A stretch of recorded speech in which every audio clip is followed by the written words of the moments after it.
Hey guys, we're still in Acts chapter 16. Today we're looking at verses 11 through 15. And I just want to point out a couple things that both Andy a couple days ago and even Cameron made a little bit of mention yesterday.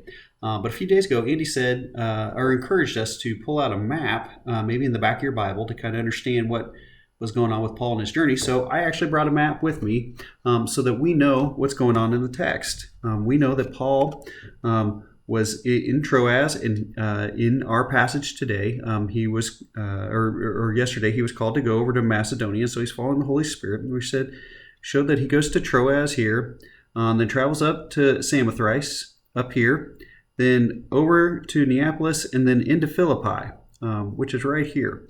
And we're told that Philippi was one of the leading cities in the Roman colony that was set up there. And what that means is, in about 360, Philip of Macedon actually founded that city, named it after himself, which is what an emperor does.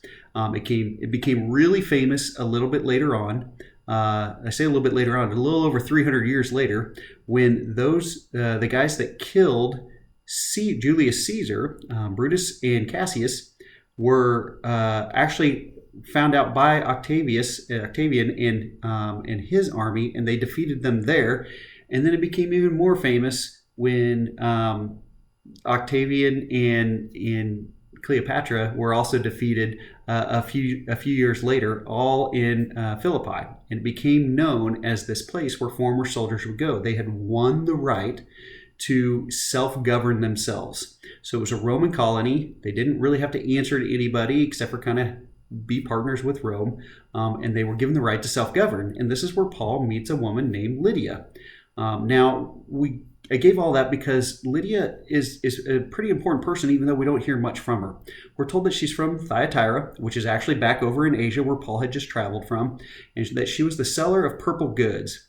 All of this information tells us that Lydia, being a woman, having her own business, having her own home, having her own household and those that worked at her house, and being able to function and operate freely in a place like Philippi, tells us that she was a woman of probably extraordinary means and a woman of influence.